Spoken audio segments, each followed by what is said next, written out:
Hello friends, कैसे हैं आप सब। तो मेरा नाम प्रणय मेश्राम है और आज मैं आपके लिए लेके आया हूँ द हिंदू की द इम्पोर्टेंट आर्टिकल्स। और जो भी मैं आर्टिकल्स कवर करूंगा आज, वो यूपीएससी या other state service public commission के एग्जाम्स में काफी ज्यादा इम्पोर्टेंट होंगे। और आज के न्यूज़पेपर में वैसे भी काफी ज्यादा आर्टिकल्स आए हैं जो काफी ज्यादा रिलेवेंट है। ठीक है। तो आई होप आपको आज का ये सेशन पसंद आए। तो जैसे कि मैं हमेशा करता हूँ, तो आज का भी सेशन हम एक मोटिवेशनल कोट से स्टार्ट करेंगे।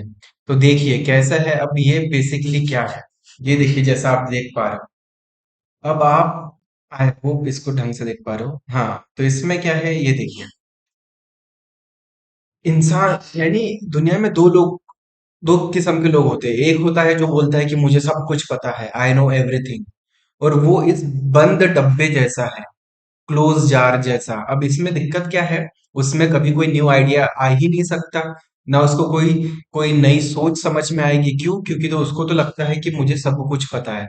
और दूसरे किस्म के लोग होते हैं जो एक ओपन जार जैसे होते हैं। इसका मतलब क्या है, वो फ्लेक्सिबल होते हैं। उनको पता है कि नहीं, इस दुनिया में बहुत सारा ऐसा नॉलेज है जो उनको नहीं पता। और जो और यह भी हो सकता है कि जो उनका जो ऑलरेडी प्री एग्जिस्टिंग नॉलेज है, वह भी हो सकता है कि वो बायस्ड हो, प्रीजुडाइज्ड हो। ठीक है।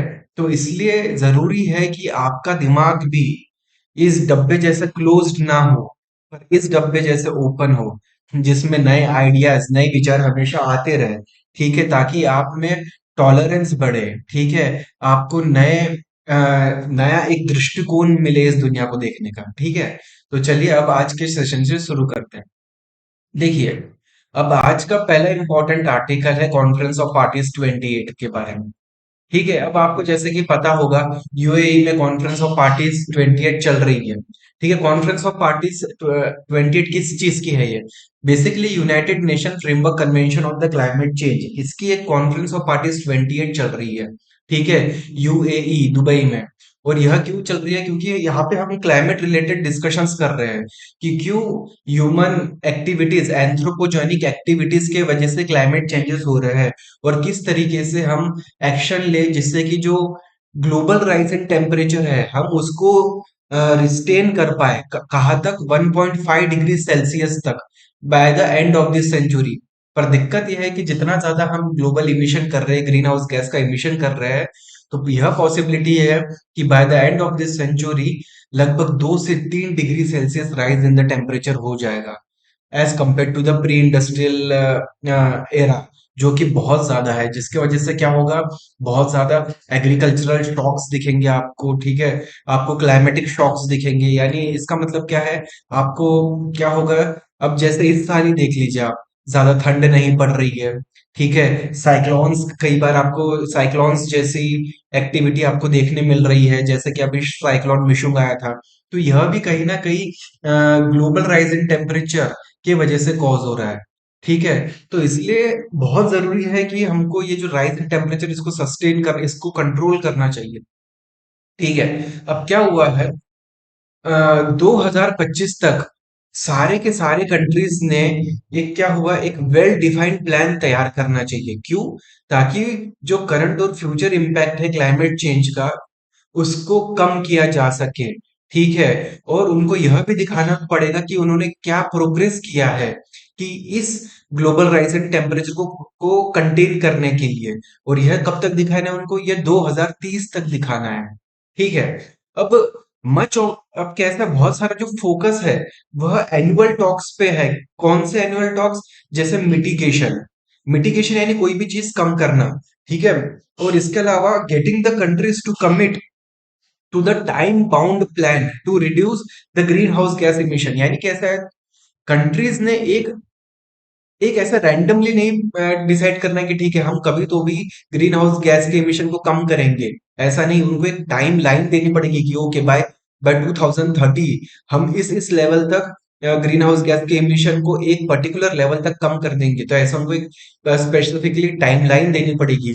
अब जैसे आप जानते भी होंगे कि कॉन्फ्रेंस ऑफ पार्टीज 21 कहाँ पे हुई थी? पेरिस में, 2015 में। वहां पे भी यह बोला गया था कि नेशनली डिटरमाइंड कॉन्ट्रीब्यूशन, अब इसमें क्या था, नेशनली डिटरमाइंड कंट्रीब्यूशन में यह डिसाइड किया गया था कि जो कंट्रीज है एक नेशनली डिटरमाइन करेगी कि वो किस लेवल तक अपने इमिशन को कंट्रोल करेगी, ठीक है, और किस टाइम फ्रेम में यह कंट्रोल किया जाएगा, ठीक है। तो यह नेशनली डिटरमाइंड कंट्रीब्यूशन था जो 2015 में आया था, कॉन्फ्रेंस ऑफ पार्टीज 21, जो कि पेरिस में हुई थी, ठीक है। अब इसके अलावा अब क्या हुआ है, ग्लोबल स्टॉक टेक, बेसिकली क्या है, एक ड्राफ्ट किया जा रहा है ग्लोबल स्टॉक टेक रिपोर्ट। इसके तहत हम क्या करने वाले हैं, यह सारे ग्रीन हाउस गैस के इमिशन को रोकने के लिए हम स्टेप्स क्या क्या लेने वाले हैं, वह सब इस रिपोर्ट में हम तैयार करने वाले हैं, ठीक है। अब जैसे कि हम जानते हैं कि ऑलरेडी जो ग्लोबल टेम्परेचर है वह 1.1 डिग्री सेल्सियस से राइज कर चुका है as compare to the pre industrial level, और इसलिए हमें बहुत ज्यादा जरूरत है कि हम तुरंत एक्शन लें, ठीक है। और जैसे कि आप जान रहे हो कि ये जो राइज इन टेम्परेचर है उसकी वजह से तो ऑलरेडी बहुत ज्यादा क्लाइमेटिक डिजास्टर तो चल ही रहे हैं, ठीक है। और इसलिए जरूरी है कि हमें अडाप्टेशन के को हमको और इम्प्रूव करने की जरूरत है, ताकि जो सोशल, इकोलॉजिकल और जो इकोनॉमिक कॉस्ट है उसको हम कम से कम कर पाए। किसका कॉस्ट? क्लाइमेटिक कैटास्ट्रॉफी से रिलेटेड कॉस्ट, यानी कैसा है, जो क्लाइमेटिक चेंजेस हो रहे हैं उसके वजह से बहुत सारे जो एडवर्स इम्पैक्ट हो रहे हैं उसको मिनिमाइज करने के लिए जो हमारी इकोनॉमी, ठीक है, सोशल और इकोलॉजिकल इन्वायरमेंट पे जो इम्पैक्ट हो रहे हैं उसको मिटिगेट करने के लिए एडाप्टेशन मेजर्स लाने बहुत जरूरी है, ठीक है। अब इसके अलावा क्या है, जो एक्शन है वह कंट्री स्पेसिफिक होने चाहिए, ठीक है। जैसे कि क्या है, एक फ्लड डिफेंस मैकेनिज्म तैयार करना, ठीक है, अर्ली वार्निंग सिस्टम तैयार करना साइक्लोन्स के लिए, या तो फिर ड्रॉट रेजिस्टेंट क्रॉप की तरफ मूव करना। ड्रॉट रेजिस्टेंट क्रॉप यानी क्या, आप आजकल क्या है, बारिश कम हो रही है तो फसल क्या है, सूख जा रही है, ठीक है। तो ऐसा ना हो, इसलिए हमें ऐसे हाई यील्ड वैरायटी सीड्स का इस्तेमाल करना चाहिए जो ड्रॉट रेजिस्टेंट हो, जो सूखे को झेल सके, ठीक है। अब यह सारी कुछ चीजें हैं।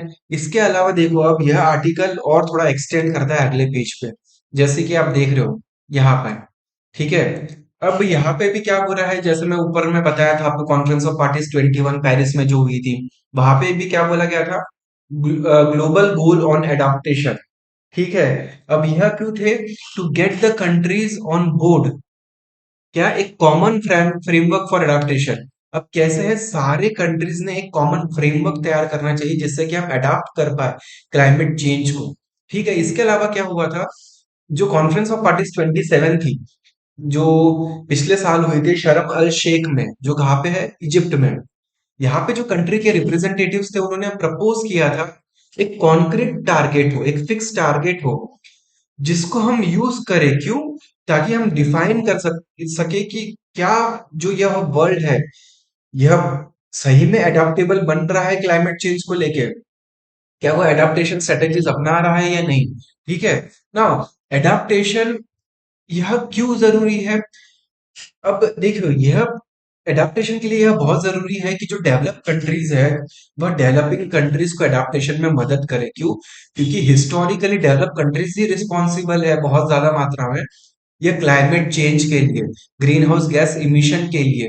तो इसलिए उनको एक एक फंड प्रोवाइड करना चाहिए जो असिस्टेंट फंड हो, ताकि जो डेवलपिंग कंट्रीज है, जो स्मॉल आइलैंड कंट्रीज है, उनकी मदद हो सके, ताकि वो क्लाइमेट रिलेटेड हैजार्ड से लड़ सके, ठीक है।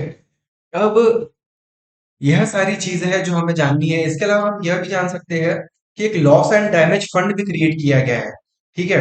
अब loss and damage fund basically क्या है, यह बोला गया है कि जो कंट्रीज ऑलरेडी क्लाइमेट डिजास्टर को फेस कर रही है उनको मदद करने के लिए लॉस एंड डैमेज फंड बनाया जाएगा। इसका आइडिया प्रपोज किया गया था कॉन्फ्रेंस ऑफ पार्टीज 27 में, पर इसका जो एग्जीक्यूशन हुआ है वह कॉन्फ्रेंस ऑफ पार्टीज 28 जो अभी चल रही है, ठीक है, वहां पे इसका एग्जीक्यूशन हुआ है लॉस एंड डैमेज फंड का, ठीक है, जो कि मदद करेगा डेवलपिंग कंट्रीज को क्लाइमेट, जो क्लाइमेट रिलेटेड डिजास्टर्स है उनसे लड़ने के लिए, ठीक है। तो ये सारी चीजें इंपॉर्टेंट थी इस आर्टिकल में। अब हम मूव करते हैं नेक्स्ट इंपॉर्टेंट आर्टिकल पे।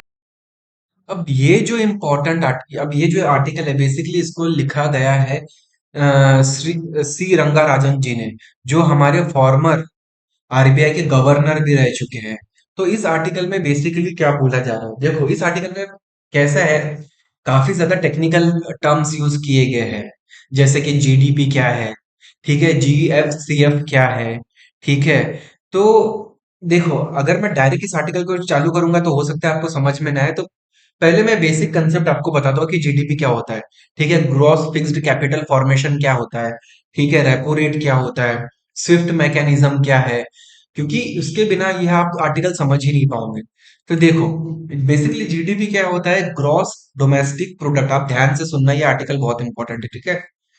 तो जीडीपी यानी क्या है, यह है ग्रॉस डोमेस्टिक प्रोडक्ट। बेसिकली यह क्या है, यह टोटल मॉनेटरी वैल्यू है, किस चीज की, या तो फिर टोटल मार्केट वैल्यू है of all the finished goods and services produce with in a country in a specific time period. यानी क्या मतलब है, एक कंट्री के अंदर जो भी सारे फिनिश गुड और सर्विसेज प्रोड्यूस किए गए हैं एक पर्टिकुलर टाइम पीरियड में, जैसे कि फॉर एग्जांपल एक साल के अंदर एक कंट्री के अंदर कितने गुड्स एंड सर्विसेज, जो final goods and services produce किए गए हैं, उसकी जो मार्केट वैल्यू है, वह बेसिकली होती है जीडीपी। नाउ, अब जीडीपी को कैलकुलेट कौन करता है, इसको कैलकुलेट करता है सीएसओ, सेंट्रल स्टैटिस्टिकल ऑफिस, ठीक है, सेंट्रल स्टैटिस्टिक्स ऑफिस, जो कि मिनिस्ट्री ऑफ स्टैटिक्स और प्रोग्राम इम्प्लीमेंटेशन के अंदर आता है। ठीक है। अब जीडीपी को कैलकुलेट कैसे करते हैं, इसके बेसिकली दो मेथड होते हैं, एक होता है एक्सपेंडिचर मेथड और एक होता है वैल्यू एडिशन मेथड। अब एक्सपेंडिचर मेथड यानी क्या होता है, एक्सपेंडिचर मेथड यानी कुछ अपन एक्सपेंडिचर कर रहे हैं, स्पेंड कर रहे हैं, ठीक है। तो एक्सपेंडिचर मेथड में मैं क्या क्या कैलकुलेट करूंगा, एक है प्राइवेट कंजम्पशन। प्राइवेट कंजम्पशन बोले तो जो अपनी आम जनता है वो कितना कंजम्पशन कर रही है चीजों का, तो प्राइवेट कंजम्पशन हो गया। ग्रॉस इन्वेस्टमेंट हो गया, यानी जो गवर्नमेंट है वो कितना इन्वेस्टमेंट कर रही है, ठीक है। इसके अलावा जो प्राइवेट बॉडीज है, जो कंपनीज है, कॉर्पोरेट्स है, वो कितना इन्वेस्ट कर रहे हैं, तो ग्रॉस इन्वेस्टमेंट कितना हो गया। इसके अलावा गवर्नमेंट की कितनी स्पेंडिंग है, ठीक है। कैपिटल, जो गवर्नमेंट जो है हर साल कैपिटल एक्सपेंडिचर करती है, जैसे कि रोड बना लिया या फिर कोई इंफ्रास्ट्रक्चर बना दिया, तो गवर्नमेंट की स्पेंडिंग कितनी है, ग्रॉस इन्वेस्टमेंट कितना है, प्राइवेट कंजम्पशन कितना है। इसके अलावा नेट एक्सपोर्ट कितना है। नेट एक्सपोर्ट यानी क्या है, हमारा total export minus total import, ठीक है। तो यानी यह होता है net export. Expenditure method equals to क्या है फिर, private consumption plus gross investment plus government spending plus next export, यह होता है एक्सपेंडिचर मेथड। इससे हम जीडीपी को कैलकुलेट कर सकते हैं। और एक दूसरा मेथड होता है value addition method. Value addition method यानी final value of all the goods and services minus intermediate cost, ठीक है। फॉर एग्जांपल मुझे कोई गाड़ी बनानी है, ठीक है, तो अब उसमें क्या है, टायर भी लग रहा है, या फिर सपोज टायर लग रहा है, या फिर सपोज मैंने उस पे और कुछ चीजें लगा दी है। अब वह हो गया इंटरमीडिएट कॉस्ट। पर जब मैं मार्केट में खरीदने जाता हूँ तो मैं क्या कर देता हूँ, मैं टोटल एक कार खरीद रहा हूँ, ठीक है। तो वह होगी फाइनल वैल्यू किसी भी वस्तु की। तो वैल्यू एडिशन यानी क्या है, final value of all goods and services minus intermediate cost, यानी एक्चुअली मैंने कितनी वैल्यू ऐड किया है उसमें, तो वो हो गया वैल्यू एडिशन, ठीक है ना।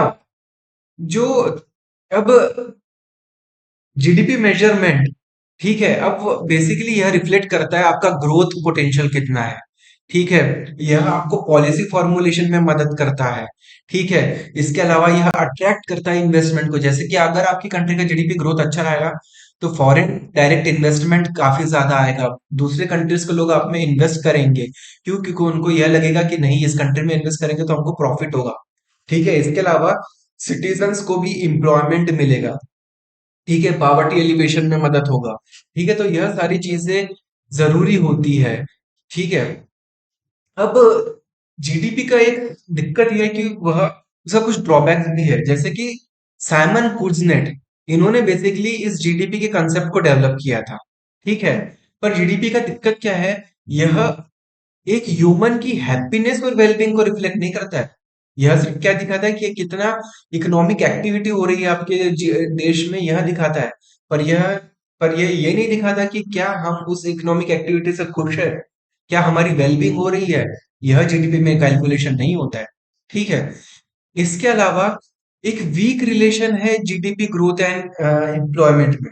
फॉर एग्जांपल कैसा होता है, यह बोला जाता है कि जॉबलेस ग्रोथ, यानी क्या मतलब है कि कुछ ही इंडस्ट्रियल हाउसेस है जो जो कैसा है बहुत ज्यादा अर्न कर रही है। ठीक है। पर इस पर दिक्कत यह है कि उससे बहुत ज्यादा एम्प्लॉयमेंट जनरेशन नहीं हो पा रहा है। ठीक है, तो जिसको हम जॉबलेस ग्रोथ बोलते हैं। तो कई बार आपको जीडीपी ग्रोथ तो दिख रही है, पर क्या हो रहा है, एम्प्लॉयमेंट आपको उस प्रपोर्शन में बढ़ता हुआ नहीं दिखता है। ठीक है। इसके अलावा क्या होता है, अब जीडीपी जब आप ग्रोथ कर रहे हो, बहुत ज्यादा प्रोडक्शन कर रहे हो, तो इससे क्या हो रहा है, पोल्यूशन भी हो रहा है। पर यह पोल्यूशन को भी इग्नोर करता है। ठीक है। इसके अलावा क्या है, जो प्रोग्रेस है वह इक्वल नहीं है, अनइक्वल है। जैसे कि फॉर एग्जांपल जो रिच है वो और रिच होते जा रहा है, जो पुअर है वह और पुअर होते जा रहे हैं। इनइक्वालिटी बढ़ते जा रही है। तो जीडीपी इस चीज को जो जो जो इनइक्वालिटी बढ़ रही है उसको भी मेजर नहीं कर रहा है। ठीक है, तो यह कुछ ड्रॉबैक्स होते हैं जीडीपी के। ठीक है। अब इसके अलावा इस आर्टिकल में और एक टर्म मेंशन है, जीडीपी डिफ्लेटर। अब बेसिकली डिफ्लेटर क्या होता है, जीडीपी डिफ्लेटर बेसिकली यह मेजर करता है इन्फ्लेशन। इन्फ्लेशन क्या है, यह एक रेशो है किस चीज का, value of all the goods and services जो एक इकोनॉमी प्रोड्यूस करता है in a particular year at the current price to that of the price that prevail during the base year. For example अब कैसा है, मैं जीडीपी को जब मेजर करूंगा कि मेरी जीडीपी कितनी ग्रो कर रही है, तो मैं एक बेस ईयर लूंगा। और जैसे कि फॉर एग्जाम्पल मैंने 2012 को अपना बेस ईयर मान लिया। अब और मैं फिर देखूंगा कि मेरी जीडीपी 2012 के मुकाबले कितनी बढ़ रही है। ठीक है। तो जीडीपी डिफ्लेटर क्या है, बेसिकली जीडीपी डिफ्लेटर यह क्या बोलता है, जब मैं नॉमिनल जीडीपी यानी जो करंट प्राइसेस पे डेवलप पे बेस्ड है, ठीक है, divided by the real GDP जो 2012 यानी जो हमारा जो बेस ईयर था उसके प्राइसेस पे डिपेंड है, इनटू 100। तो इससे मुझे क्या पता चलेगा, इससे मुझे बेसिकली पता चलेगा कि इन्फ्लेशन कितना हुआ है। यानी क्या होता है, कई बार जो फॉर एग्जांपल एक पेन की वैल्यू थी 2012 में 10 रुपए, पर क्या हुआ, धीरे धीरे महंगाई बढ़ती रही, पर आज उसी पेन की वैल्यू सपोज हो गई 50 रुपए। तो कितना रुपए वो पेन महंगा हो गया, 40 रुपए से महंगा हो गया। ठीक है, तो नॉमिनल जीडीपी यानी क्या होगी, वो 50 रुपए। क्यों? क्योंकि और जो रियल जीडीपी क्या है, 10 रुपए। क्योंकि पहले वो पेन था 10 रुपए का, आज वो हो गया 50 रुपए का। तो मेरी नॉमिनल जीडीपी होगी 50 रुपए, रियल जीडीपी होगी 10 रुपए। तो इससे मुझे क्या पता चलेगा, इन्फ्लेशन कितना हो गया, 40 रुपए। ठीक है, तो जीडीपी डिफ्लेटर बेसिकली इन्फ्लेशन को मेजर करता है। अब इस आर्टिकल में और एक टर्म यूज हुआ है, जीएफसीएफ। अब इसका मतलब क्या है, ग्रॉस फिक्स्ड कैपिटल फॉर्मेशन। अब ग्रॉस फिक्स्ड कैपिटल फॉर्मेशन का मतलब क्या होता है, यह बेसिकली क्या है, total amount of investment made in the production of the physical asset such as building, machinery, equipment, infrastructure within a country during a given specified period. अब इसका मतलब क्या हुआ, यानी बेसिकली क्या है, एक जो आप टोटल अमाउंट ऑफ इन्वेस्टमेंट कर रहे हो किस चीज में, एक फिजिकल एसेट में बनाने में। फिजिकल एसेट क्या क्या हो गया, कोई बिल्डिंग हो गई, कोई मशीन हो गई, कोई इक्विपमेंट हो गया, कोई इंफ्रास्ट्रक्चर हो गया। और ये सब हम कम कर रहे हैं, कब कर रहे हैं, एक स्पेसिफिक टाइम पीरियड में।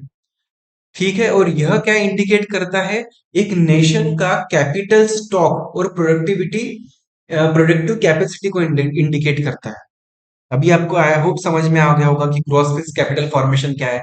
बेसिकली आप कितने बिल्डिंग, मशीनरी, इक्विपमेंट, इंफ्रास्ट्रक्चर वगैरह बना रहे हो सपोज एक साल के अंदर, तो यह आपका बताता है ग्रॉस फिक्स्ड कैपिटल फॉर्मेशन। ठीक है। और जनरली क्या होता है, जितना ज्यादा आपका कैपिटल फॉर्मेशन होगा तो उतना ज्यादा आपकी इकोनॉमी ग्रो करेगी। अब इस आर्टिकल में और एक चीज मेंशन है, स्विफ्ट मैकेनिज्म। अब स्विफ्ट मैकेनिज्म क्या है, बेसिकली स्विफ्ट का मतलब क्या है, society for world wide inter bank financial telecommunication.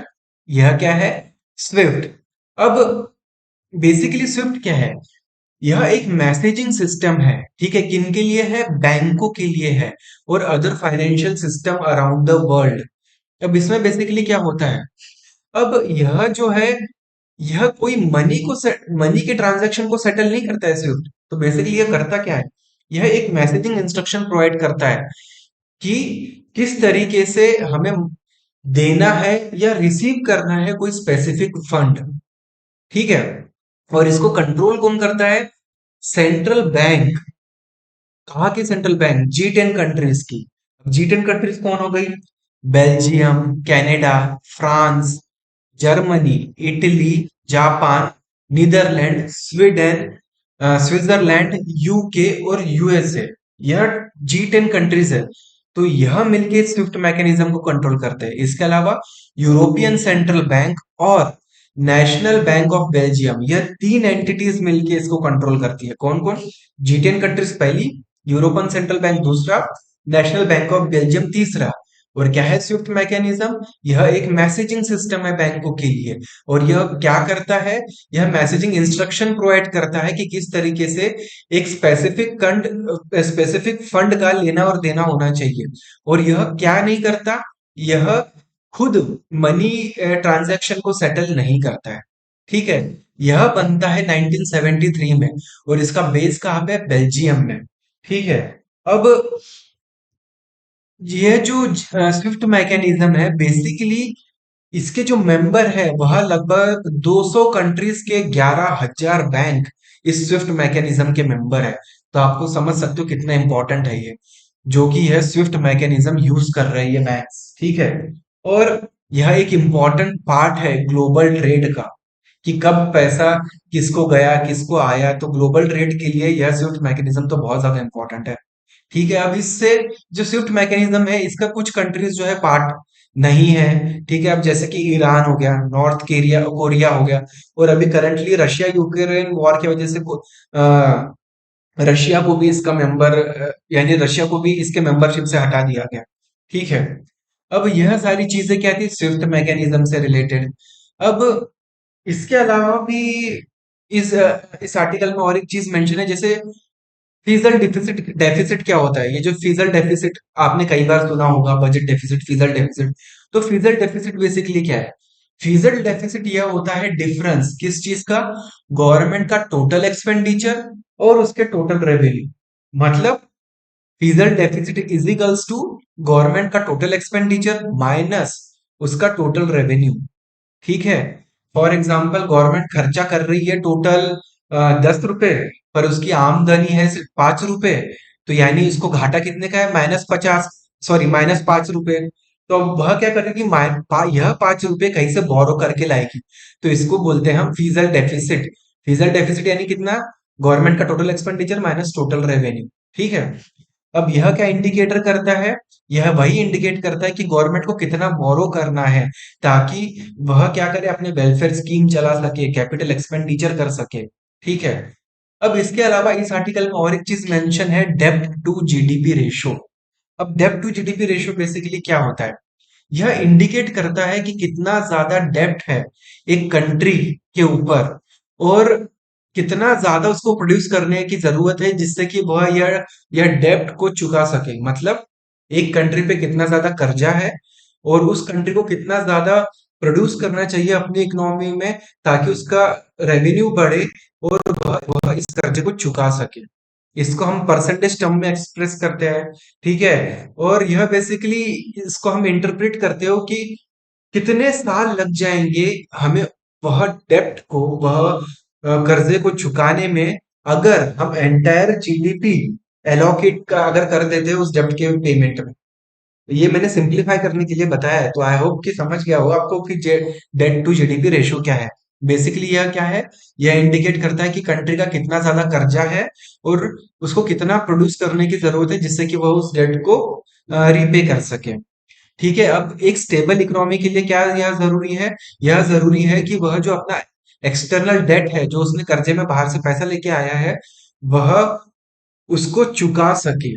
ठीक है, और यह कैसा होगा, जब उस कंट्री का जो रेवेन्यू है वह अच्छा होगा, टैक्स कलेक्शन है अच्छा होगा, तभी जाके सरकारें अपना डेट को जो है वह चुका पाएगी। ठीक है, और अगर आपका high debt to credit ratio, debt to GDP ratio अगर बहुत ज्यादा है, तो यह क्या है, आपकी जो जो बोरो करने की क्षमता है उसको भी काफी ज्यादा अफेक्ट करता है, क्योंकि अब बाकी कंट्रीज जो है आप पे बहुत ज्यादा इंटरेस्ट रेट चार्ज कर रही है अगर आपको वह लोन में पैसा चाहिए तो यह की कंसेप्ट थे इस आर्टिकल में। तो अब मैं इस आर्टिकल को बेसिकली अब शुरू करता हूँ। अब आई होप कि यह आर्टिकल आपको बहुत इजीली समझ जाएगा। ठीक है। अब देखिए क्या हो रहा है। इंडिया का जो ग्रोथ है 2023-24 में, रिजर्व बैंक ऑफ इंडिया ने बोला है कि यह 7% तक इंडिया का जो जीडीपी ग्रोथ रेट होने वाला है। जबकि आईएमएफ और वर्ल्ड बैंक का कहना है कि इंडिया का जो ग्रोथ रेट है वह अराउंड 6.3% तक होगा। ठीक है। अब फर्स्ट क्वार्टर और सेकंड क्वार्टर में जो इंडिया का जो जीडीपी ग्रोथ रेट रहा है वह 7.8 और 7.6 रहा है। और बेसिकली यह क्यों रहा है? क्योंकि दिवाली जैसे फेस्टिवल थे, डिमांड बहुत ज्यादा थी, तो इसके वजह से क्या हुआ, काफी ज्यादा सेल हुआ है चीजों का, और जीडीपी अब हमारी फर्स्ट और सेकंड क्वार्टर में काफी ज्यादा इंप्रूव हुई है। ठीक है। इसके अलावा अब क्या है, पर दिक्कत इसमें यह है कि आज की तारीख में क्या हुआ, जियो पॉलिटिकल कॉन्फ्लिक्ट्स हो रहे हैं, जैसे कि प्रोटेक्शनिज्म हो रहा है। प्रोटेक्शनिज्म में क्या होता है, जैसे कि यूएस जो है वह चाइना के प्रोडक्ट्स को ब्लॉक कर देता है अपने कंट्री में आने से। तो ये एक किस्म की ट्रेड वॉर चल रही है। ठीक है। इसके अलावा क्या हो रहा है, इसराइल और हमास का कॉन्फ्लिक्ट हो रहा है, इसराइल पैलेस्टाइन का। इसके अलावा रशियन यूक्रेन वॉर हो रहा है। इन सारी चीजों की वजह से देखो होता क्या है, चीजों की जो सप्लाई है मार्केट में कम हो जाएगी। जैसे कि तेल की कमी बोलो आप, जैसे कि फर्टिलाइजर की कमी, या जैसे कि फूड की कमी। अब इससे क्या होगा, इन्फ्लेशन होगा, चीजें महंगी हो जाएगी। ठीक है। जिससे कि क्या होता है, आपकी ओवरऑल ग्रोथ पे भी काफी ज्यादा असर पड़ता है। ठीक है। अब इसके अलावा क्या होता है, सप्लाई चेन में भी काफी ज्यादा दिक्कतें आती है अगर जियो पॉलिटिकल क्राइसिस हो तो। ठीक है। सप्लाई चेन यानी वही जैसे मैंने बताया, सप्लाई ऑफ रॉ मटेरियल हो गया है। ठीक है। अगर उसके सप्लाई चेन में ही दिक्कत आ गई तो फिनिश गुड प्रोड्यूस करने में दिक्कत आएगी। ठीक है। अब जिससे कि ओवरऑल ट्रेड पे अफेक्ट होगा। इसके अलावा क्या हुआ, अब जैसे मैंने आपको स्विफ्ट मैकेनिज्म बताया था ना अभी ऊपर, तो क्या हुआ, अब बहुत सारे कंट्रीज पे, अब जैसे रशिया पे, आप रशिया को आपने स्विफ्ट मैकेनिज्म से हटा दिया है। ठीक है। अब इसका भी काफी ज्यादा इफेक्ट हो रहा है, यह जियो जियो पॉलिटिकल इफेक्ट है। ठीक है। इसके अलावा क्या हो रहा है, देखो वर्ल्ड की जो जीडीपी है, जो रियल जीडीपी ग्रोथ है वह गिरते जा रही है। जिसके वजह से क्या हो रहा है, जो ग्लोबल एक्सपोर्ट है वह भी कम होते जा रहा है। अब जो मेनी कंट्रीज, बहुत सारी कंट्रीज जो है वह चाहती है कि जो अपना डिपेंडेंस है वह पेट्रोलियम पे कम से कम करना चाहती है। ठीक है। क्यों? क्योंकि इसमें बहुत ज्यादा प्राइस वोलेटिलिटी है, यानी प्राइस फ्लक्चुएशन है, प्राइस चेंज हो रहा है। तो हम चाहते हैं कि हमारा पेट्रोलियम पे डिपेंडेंस कम हो रहा है। कैसे कम होगा, हम रीन्यूएबल एनर्जी पे फोकस करेंगे, इलेक्ट्रिक व्हीकल पे हम फोकस करेंगे, जिससे हमारा पेट्रोलियम पे डिपेंडेंस कम होगा। ठीक है। हम सोलर पावर पे फोकस करेंगे। ठीक है। इसके अलावा जो शेयर इसके अलावा देखो अब क्या होता है, और एक चीज है, अब इन्वेस्टमेंट क्या है। ठीक है। देखो अब इंडिया को क्या है, बहुत ज्यादा रिलाय करना पड़ेगा डोमेस्टिक जो ग्रोथ ड्राइवर्स है, जैसे कि हमारी जो सेविंग्स है। फॉर एग्जांपल कैसा है, हम लोग जैसे आम जनता है अपना पैसा बैंकों में जमा करती है और फिर उस पे हमें इंटरेस्ट रेट मिलता है। अब क्या है, वह बैंक जो है कई बार वही पैसा लोन में देती है गवर्नमेंट्स को, वही पैसा लोन में देती है कॉर्पोरेट हाउसेस को। ठीक है। बिजनेसमैन को, जो कि क्या करते हैं, कैपिटल एक्सपेंडिचर करते हैं। ठीक है। नए नए इंडस्ट्रीज में इन्वेस्टमेंट करते हैं। ठीक है। तो इसके लिए जो हमारी जो सेविंग्स है, जो हमने जो बैंकों में डाली है, वह बहुत इंपॉर्टेंट फैक्टर है हमारी ग्रोथ के लिए। ठीक है। और क्यों क्यों क्योंकि क्या है, अगर एफडीआई बाहर से अगर पैसा नहीं आएगा हमारी कंट्री में, तो हमारी ग्रोथ को ड्राइव करने के लिए डोमेस्टिक सेविंग का होना बहुत ज्यादा जरूरी है। ठीक है। नाउ पर और एक क्या इशू है, देखो जो हाउस होल्ड सेक्टर की जो सेविंग्स है वह डिक्लाइन हो गई है, कितने 5.1% ऑफ जीडीपी, जो कि पहले थी 7.8% ऑफ जीडीपी। ठीक है। और यह क्यों हो रहा है, क्योंकि देखो क्या है, अब लोगों के, बहुत सारे लोगों की एम्प्लॉयमेंट वगैरह भी चले गए थे कोविड-19 के वक्त, तो कैसा लोगों की जॉब वगैरह भी चली गई थी। बहुत सारे लोगों ने प्रिकॉशनरी मोटिव के तहत बहुत सारा पैसा भी निकाल लिया था। तो इसलिए भी बहुत ज्यादा सेविंग जो है उसका फॉल हो गया है। ठीक है। अब इसके अलावा देखो और भी कुछ चीज है, अब जैसे कि क्या है, ये देखो अब इंडिया का जो ग्रोथ पोटेंशियल है वह रिस्क पे है। यह क्यों है? क्योंकि देखो, जो सरप्लस हाउसहोल्ड सेविंग थी, यह क्या है, वह जरूरी है गवर्नमेंट और कॉर्पोरेट सेक्टर के लिए ड्रॉ करने। कॉर्पोरेट सेक्टर के लिए क्यों जरूरी है, गवर्नमेंट के लिए क्यों जरूरी है? ताकि वह प्रोजेक्ट्स चला सके। पर अगर सेविंग्स ही कम हो जाएगी तो गवर्नमेंट के लिए बोरिंग के लिए पैसा नहीं रहेगा, और ओवरऑल जो है डेवलपमेंट पे इफेक्ट होगा। अब अब यह यहाँ देखो, अब क्या है, savings are converted into the gross fixed capital formation. ये देखो आ गया ग्रॉस फिक्स्ड कैपिटल फॉर्मेशन, जो मैंने अभी आपको बताया था। ग्रॉस फिक्स कैपिटल फॉर्मेशन यानी गवर्नमेंट जो कितना पैसा स्पेंड कर रही है, क्यों? ताकि वो कुछ रोड बना सके, इंफ्रास्ट्रक्चर बना सके, ब्रिजेस बना सके, ठीक है, हाइड्रो इलेक्ट्रिक पावर प्रोजेक्ट बना सके। अब इसको बोलते हैं हम ग्रॉस फिक्स कैपिटल फॉर्मेशन। पर अगर लोगों की सेविंग्स ही कम रहेगी तो हम ग्रॉस फिक्स कैपिटल फॉर्मेशन कर पाएंगे? नहीं कर पाएंगे। ठीक है। ना ग्रॉस फिक्स कैपिटल फॉर्मेशन के बारे में अब हमने समझ लिया। अब वह कितना है? लगभग 29% ऑफ जीडीपी। ठीक है, पर अगर हम उसको रियल टर्म्स में जाने तो वह है 33% ऑफ जीडीपी। ठीक है, पर हमें अगर एक अच्छा ग्रोथ डेवलप करना है तो हमें लगभग उसको 35% ऑफ जीडीपी तक हमारा होना चाहिए ग्रॉस फिक्स कैपिटल फॉर्मेशन। ठीक है ना? अब एम्प्लॉयमेंट पे क्या है? देखिए, अब एआई और अदर टेक्नोलॉजी के आने की वजह से हो सकता है बहुत सारी एम्प्लॉयमेंट्स आने वाले समय में चली जाए। और इंडिया में क्या है, अब यूनाइटेड नेशन पॉपुलेशन प्रोजेक्शन के हिसाब से इंडिया जो है उसकी वर्किंग एज पॉपुलेशन है वह लगभग 69% है।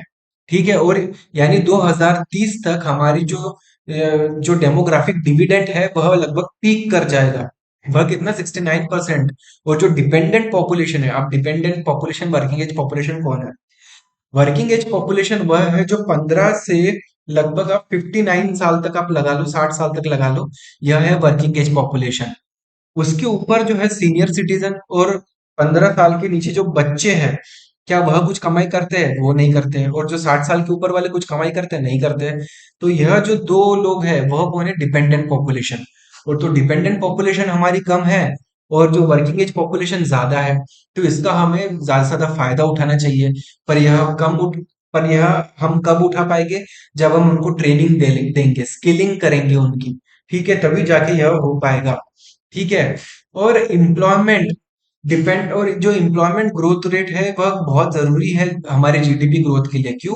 क्योंकि जो ज्यादा एम्प्लॉयमेंट आएगा तो लोगों के हाथ में पैसा आएगा, पैसा आएगा, वह स्पेंड करेंगे तो क्या होगा? कंजम्पशन बढ़ेगा, डिमांड बढ़ेगा, जिसके वजह से जीडीपी ग्रोथ करेगी। ठीक है। अब इसके अलावा हम और क्या जाने इसमें? देखो, अब क्या है, पीरियोडिक लेबर फोर्स सर्वे। अब इसका भी क्या कहना है, जो वर्किंग पॉपुलेशन रेशो है, ठीक है, जो नंबर ऑफ एम्प्लॉयड पर्सन है पॉपुलेशन में अबाउ 15 ईयर्स ऑफ एज, यह बढ़ चुका है। कितना? 51%, लगभग 52% फ्रॉम 44%। और यह क्या डिपेंड करता है? कि हर साल ग्रोथ हो रही है एम्प्लॉयमेंट जनरेशन में। ठीक है। अब इसके अलावा भी इस आर्टिकल में जो चीजें हमें जानने के लिए है, अब जैसे कि देखो, हमें जो आने वाले समय में क्या है, आर्टिफिशियल इंटेलिजेंस और बाकी जो मशीन लर्निंग वगैरह जो टेक्नोलॉजीज है, हो सकती है एम्प्लॉयमेंट को कम कर दे। तो हमें ऐसा लेबर फोर्स तैयार करना है जो जो इस टेक्नोलॉजीज को यूज कर सके। हमें ऐसा एम्प्लॉयमेंट जनरेट करना है जो कि कंपैटिबल हो ग्रोथ एंड डेवलपमेंट के साथ। ठीक है। इसके अलावा क्या होता है, कॉन्फ्रेंस ऑफ पार्टीज 26 में, जो ग्लासगो में हुई थी 2021 में, हमने वहां पे क्या बोला था कि हम कार्बन जो कार्बन डाइऑक्साइड, जो कोल पे जो हमारा जो डिपेंडेंस है वह कम कर देंगे। हम कोल को फेज डाउन कर देंगे 2000। ठीक है। पर इसमें देखो दिक्कत क्या है, इंडिया का 70% ऑफ एनर्जी जनरेशन कोल से होता है। और अगर हम सपोज हम बोलते हैं कि नहीं, हम ड्रास्टिक रिडक्शन कर देंगे कोल के कंजम्पशन पे, तो क्या होगा, हमारे ग्रोथ पे बहुत ज्यादा असर होगा। क्योंकि ग्रोथ के लिए डिपेंडेंट है एनर्जी, और अगर एनर्जी ही नहीं रहेगी तो ग्रोथ कैसे होगा? ठीक है। तो इसलिए यह भी एक बहुत इंपॉर्टेंट फैक्टर है जिसको हमको ध्यान में रखना है। ठीक है। अब इसके अलावा इंडिया जो है वह नेट जीरो इमीटर बनना चाहता है 2070 तक। नेट जीरो इमीटर यानी क्या होता है? इसका मतलब ये नहीं है कि हम इमिशन टोटली जीरो कर देंगे, यह नहीं होता है। नेट जीरो इमिटर का मतलब ये नेट जीरो का मतलब ये होता है कि जितना मैं इमिट कर रहा हूँ कार्बन डाइऑक्साइड, मैं उतना ही कैप्चर और स्टोर कर रहा हूँ। समझे? अब ये कैसे कर रहे हो? जैसे कि मेरी industry suppose 10 billion ton carbon dioxide emit कर रही है, पर सपोज करो मैंने उतने ही पेड़ पौधे लगा दिए। पेड़ क्या करता है? कार्बन डाइऑक्साइड को एब्जॉर्ब करता है, वो स्टोर करता है। तो सपोज मैंने पेड़ पौधे लगा दिए, या फिर मैंने कार्बन सिक्वेस्ट्रेशन किया, तो कुछ टेक्नोलॉजी का इस्तेमाल करके मैंने जितना इमिट किया मैंने उतना ही एब्जॉर्ब कर लिया। तो नेट में कितना आया? नेट में आया जीरो। ठीक है? तो यह इसका मतलब होता है नेट जीरो। अब इसके अलावा इंडिया ने बहुत सारे प्रोजेक्ट चला रही है, जैसे कि वन वर्ल्ड वन ग्रिड।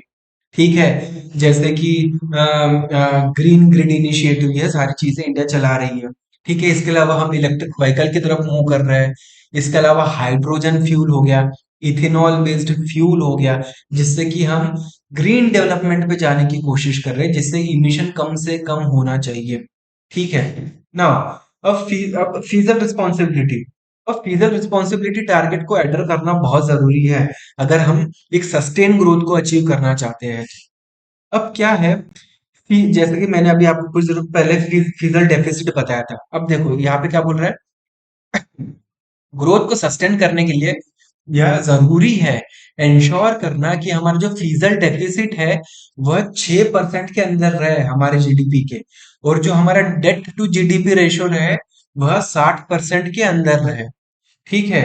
अब इससे क्या होगा, जो हमारा बर्डन है इंटरेस्ट पेमेंट का relative to the revenue receive, वह एक एक्सेप्टेबल लिमिट पे रहेगा। समझ में आया आपको? जो मैंने फीजल डेफिसिट बताया था, डेट टू जीडीपी रेशियो बताया था। ठीक है? अब आप उसको कनेक्ट कर पा रहे हो मैंने क्यों बताया? ठीक है? अब यह सारी चीजें हैं जो हमें ध्यान में रखनी चाहिए। हमें सेविंग्स बढ़ानी चाहिए, हमें इन्वेस्टमेंट को बढ़ाना चाहिए। ठीक है? हमको स्किलिंग करनी चाहिए, जिससे कि हम एक सस्टेनेबल और ग्रोथ को अचीव कर सके। ठीक है? तो ये थोड़ा आर्टिकल लंबा था पर बहुत ज्यादा इंपॉर्टेंट था। ठीक है? अब नेक्स्ट आर्टिकल पे मूव करते हैं। अब ये जो इम्पोर्टेंट आर्टिकल है बेसिकली यह है, मॉनेटरी पॉलिसी कमेटी किस तरीके से इन्फ्लेशन को टारगेट कर रही है, कंट्रोल करने की कोशिश कर रही है। ठीक है? अब इस आर्टिकल में देखो बेसिकली क्या हो रहा है, ये देखो। जो मॉनेटरी पॉलिसी कमेटी है उसने यह डिसाइड की कि जो बेंचमार्क इंटरेस्ट रेट है वह उसको क्या करेगी, लगभग अनचेंज रखेगी। ठीक है? और इसके अलावा क्या है, वह उसने जो जीडीपी का जो फॉरकास्ट है मॉनेटरी पॉलिसी कमेटी ने वह भी बढ़ा दिया है। कितना? 50 बेसिस पॉइंट से। या जी जैसे कि अभी मैंने ऊपर के आर्टिकल में भी बताया था कि आरबीआई ने बोला है कि जीडीपी हमारी ग्रोथ करेगी 7%। ठीक है? यानी 50 बेसिस पॉइंट, यानी लगभग आप बोल सकते हैं 0.5%। ठीक है? यानी आरबीआई ने पहले बोला था हमारी ग्रोथ होगी 6.5% से, पर उसने 50 बेसिस पॉइंट से बढ़ा दिया। यानी अब इसका मतलब क्या है, 7% से हमारी जीडीपी ग्रो होने वाली है। ठीक है? पर इसमें कुछ दिक्कतें हैं। अब दिक्कत क्या है, इन्फ्लेशन सबसे बड़ी प्रॉब्लम है। अब जैसे कि आप जान रहे हो कि अभी लेटेस्ट में क्या, ओनियन के प्राइस बढ़ गए थे। ठीक है? टमाटो के प्राइस बढ़ गए। बहुत ज्यादा फूड प्राइस में इन्फ्लेशन आ रहा है। ठीक है? अब हेडलाइन इन्फ्लेशन होने की बहुत ज्यादा संभावना है। अब हेडलाइन इन्फ्लेशन क्या है, मॉनेटरी पॉलिसी क्या है, मैं आपको बताता हूँ। पहले आप थोड़ा ये आर्टिकल समझ लो कि बोल क्या रहा है। ठीक है? अब आरबीआई ने भी क्या बोला है कि रेपो रेट जो है उसने अनचेंज्ड रखा है। रेपो रेट आरबीआई ने कितना रखा है? 6.5%। और यह कंसिक्यूटिवली कितने, पांचवी बाय मंथली पॉलिसी हो गई, जबकि आरबीआई ने अपना जो रेपो रेट है वो अनचेंज ही रखा है, 6.5%। अब आप सोच रहे होंगे रेपो रेट क्या है, मैं रेपो रेट भी आपको बताता हूँ, बस अब 2 मिनट के लिए आप थोड़ा सब्र रखो। ठीक है? अब यह क्या है, जो हेडलाइन इन्फ्लेशन है वह भी कैसा थोड़ा सॉफ्टन होते होते जा रहा है। ठीक है? थोड़ा कम होते जा रहा था, कब? अक्टूबर में। पर अब दिक्कत क्या है, दिसंबर नवंबर में हो सकता है कि बढ़ते फूड प्राइसेस के वजह से जो हेडलाइन इन्फ्लेशन है वह भी बढ़ जाए। ठीक है? इसके अलावा जो ऑयल के प्राइसेस है उसमें भी काफी ज्यादा वॉलेटिलिटी है, उसके भी प्राइस काफी ज्यादा कम ज्यादा हो रहे हैं। तो वहां भी एक प्रॉब्लम है जो आरबीआई को मॉनेटरी पॉलिसी को देखना पड़ रहा है। इसके अलावा जो आरबीआई है वह एक सर्वे कंडक्ट करती है जिसका नाम क्या है, हाउस होल्ड इन्फ्लेशन एक्सपेक्टेशन सर्वे। अब यह बेसिकली सर्वे क्या है, यह रिवील करता है कि हाउस होल्ड क्या एक्सपेक्ट करती है कि कितने जल्दी इन्फ्लेशन रेट बढ़ने वाला है। तो हाउस होल्ड एक्सपेक्टेशन का यह है कि अभी क्या है, महंगाई और होने वाली है, जो कि एक वरी साइन है हमारी इकोनॉमिक ग्रोथ के लिए। ठीक है। अब मॉनेटरी पॉलिसी का जो डिसीजन है, क्या है कि उसने जो अपना real GDP growth rate forecast को बढ़ा दिया है 7%, जैसे कि मैंने अभी आपको बताया था ऊपर। ठीक है। अब यह सारी चीजें इस आर्टिकल में है। अब इस आर्टिकल को आप तब तक नहीं समझेंगे जब तक आपको ये नहीं पता है मॉनेटरी पॉलिसी कमेटी क्या है, रेपो रेट क्या होता है, हेडलाइन इन्फ्लेशन क्या है। तो चलो मैं आपको एक एक करके सारी चीजें बताता हूँ। देखो, अब क्या है, अब देखो, पहली बात, monetary policy committee. Monetary policy committee क्या होती है? ठीक है। अब मॉनेटरी पॉलिसी कमेटी, यह एक कमेटी है जिसको गवर्नमेंट ऑफ इंडिया ने कंस्टिट्यूट किया। ठीक है। और इसका काम क्या है? मॉनेटरी पॉलिसी को बनाना। और ये कौन कौन से टूल यूज करता है? Repo rate, reverse repo rate, bank rate, cash reserve ratio, etcetera.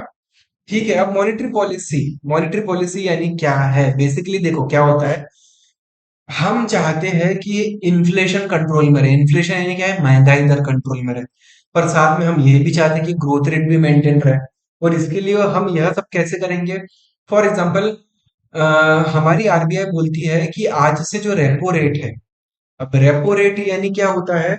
यह वह रेट होता है जिस जिसको क्या होता है, आरबीआई लेंडिंग करती है कमर्शियल बैंक को, यानी आरबीआई लोन में पैसा देती है बैंकों को, ताकि उससे क्या होगा, वह जो है, उस लोन का पैसा जो बैंकों को मिला, वह जो नॉर्मल कंज्यूमर्स है, जो हम जैसे आम आदमी है, उसको लोन में पैसा दे पाएगी। ठीक है। और रेपो यानी क्या होता है? बेसिकली ये एक रीपर्चेस एग्रीमेंट होता है। ठीक है। इसका मतलब क्या है? यह जो आरबीआई है और बैंक, यह एक रीपर्चेस एग्रीमेंट साइन करेंगे, जिसमें जो है, जो गवर्नमेंट की जो सिक्योरिटी है, या कोई भी जो आरबीआई अप्रूव्ड सिक्योरिटी है, उसको बैंक गिरवी रखेगा आरबीआई के पास, और उससे लोन में पैसा देगा। ठीक है। उससे लोन में उसने पैसा ले लिया, फिर उस लोन के पैसे को वो आम जनता में बांटेगा, और एक एग्रीमेंट साइन करेगा कि मैं आपसे ये जो सिक्योरिटीज है, आपसे वापस खरीदूंगा, और आपको जो है, आपका पैसा वापस मिल जाएगा। इसको बोलते हैं हम रेपो रेट। यानी क्या है? यह वह रेट है जिस पे जो आरबीआई है, वह लेंड करता है, लोन में पैसा देता है कमर्शियल बैंकों को। ठीक है। अब आपको समझ में आ गया होगा। ठीक है।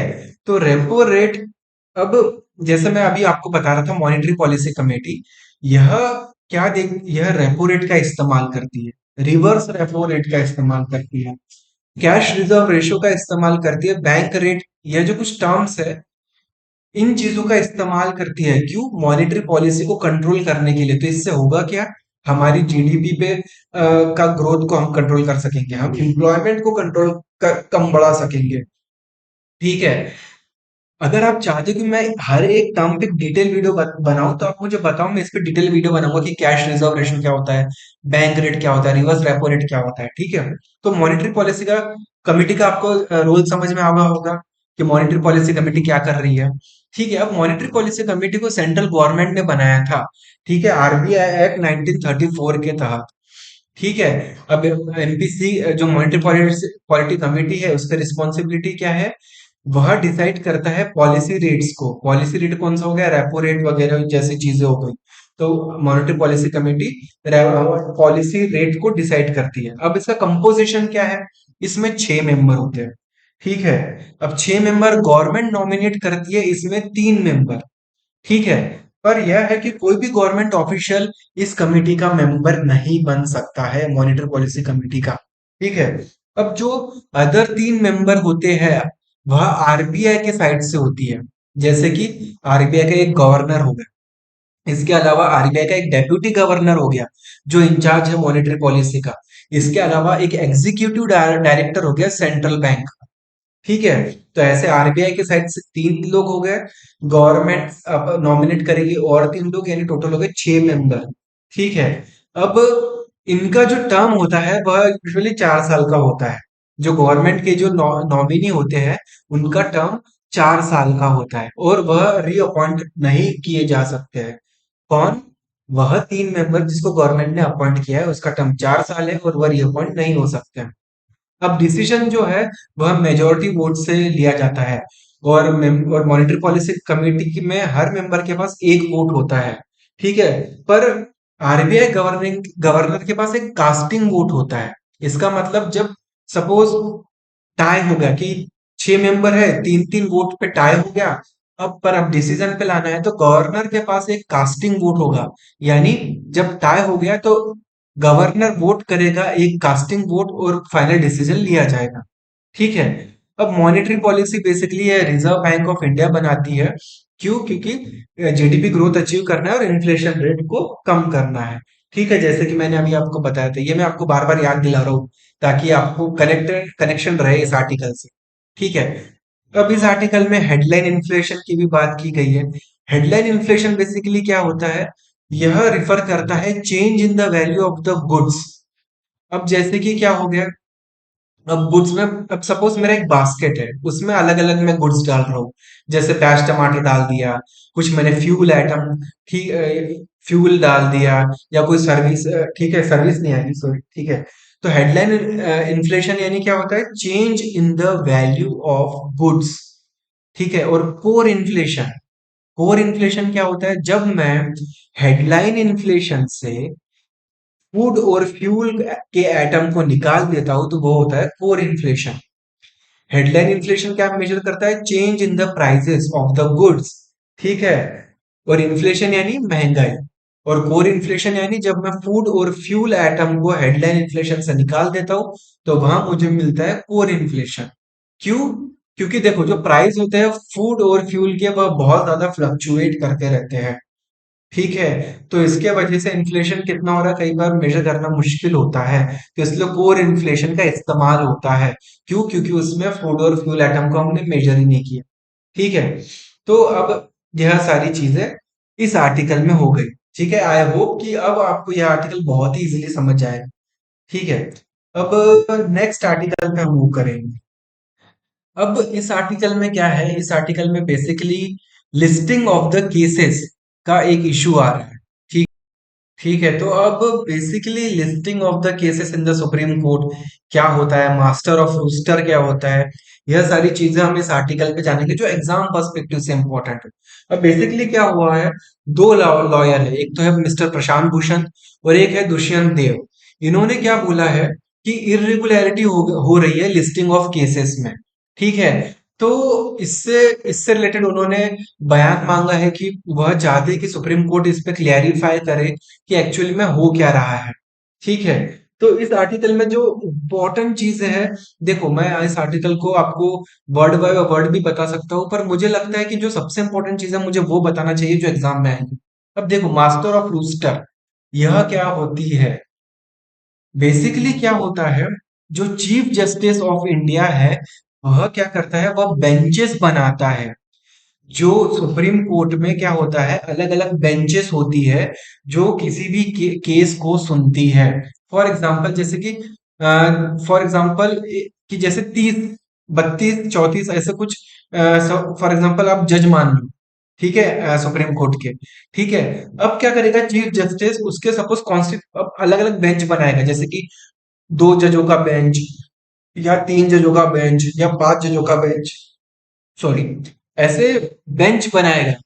ठीक है। और उन बेंच को वह केसेस असाइन किए जाएंगे। ठीक है।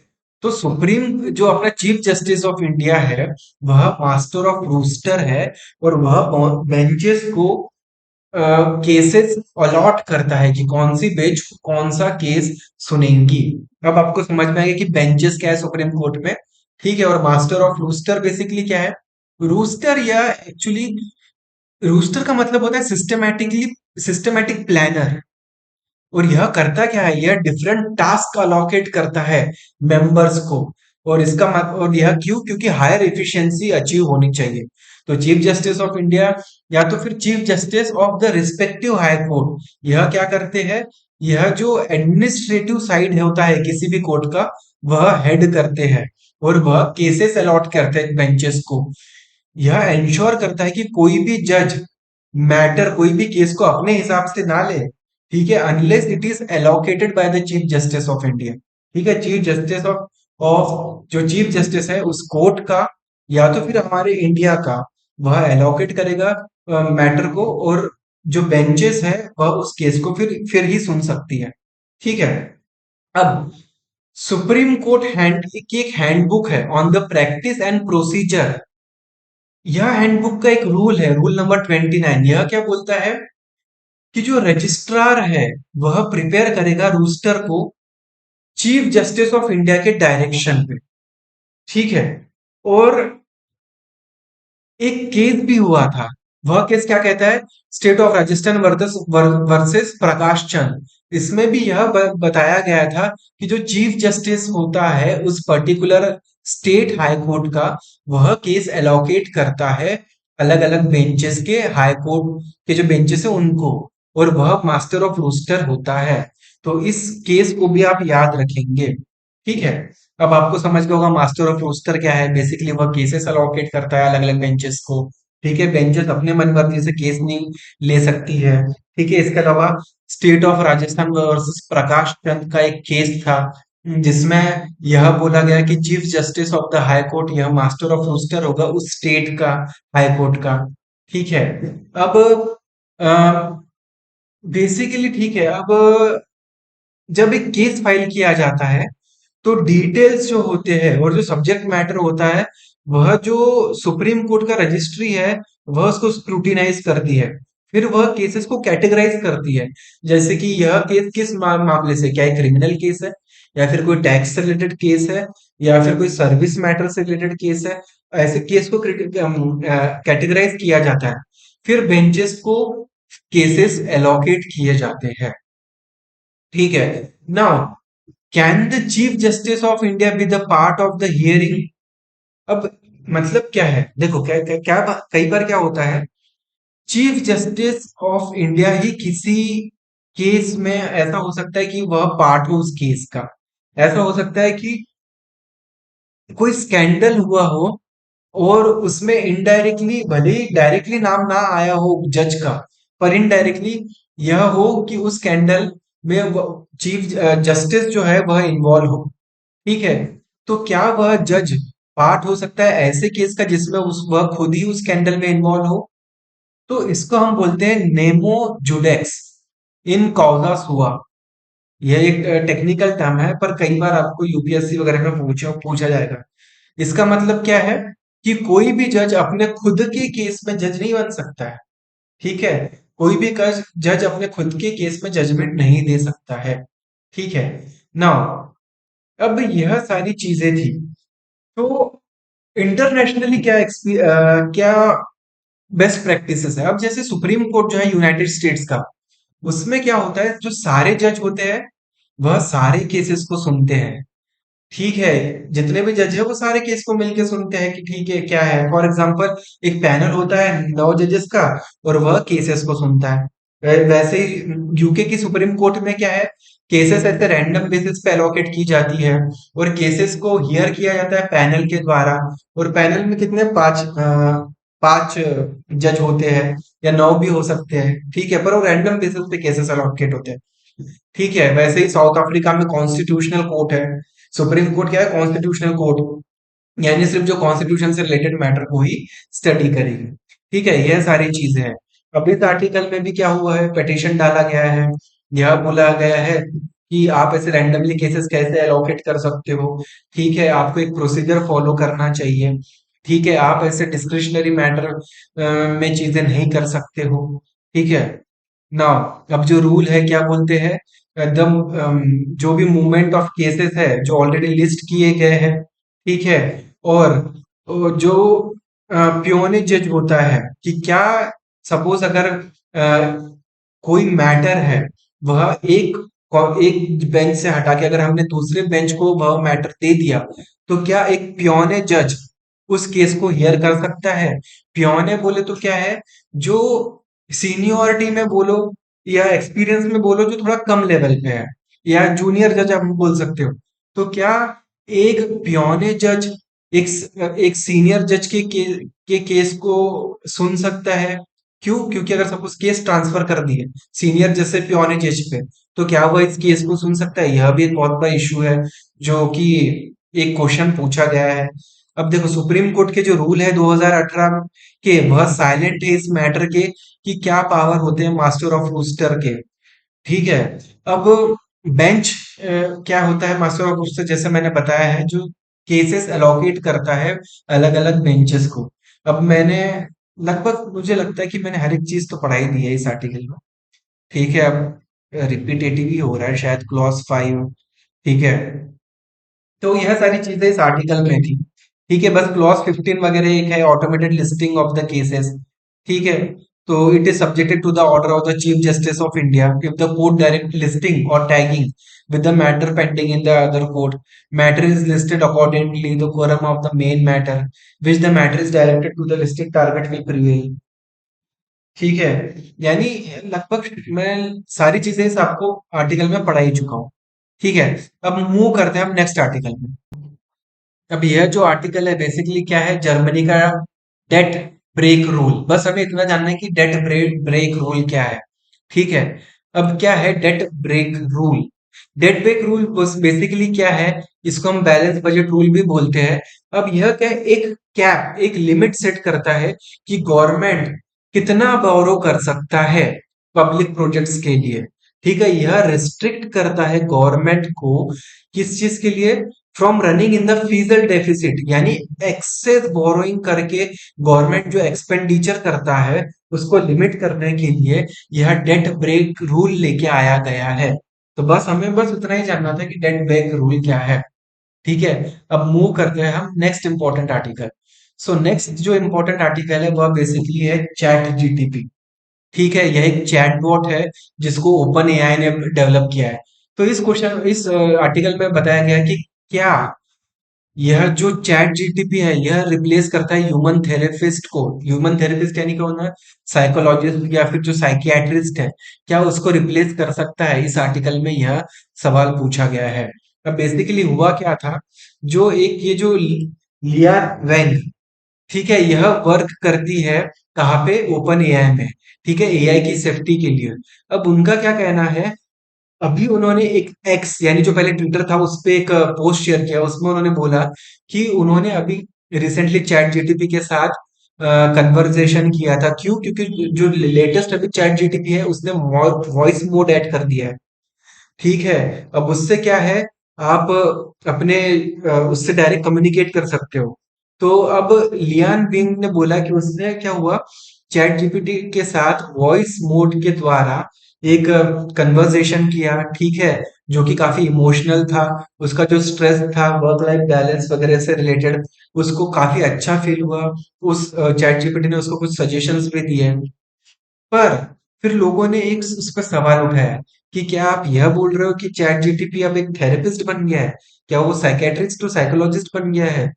तो अब इस चीज को लेके बेसिकली ये आर्टिकल है।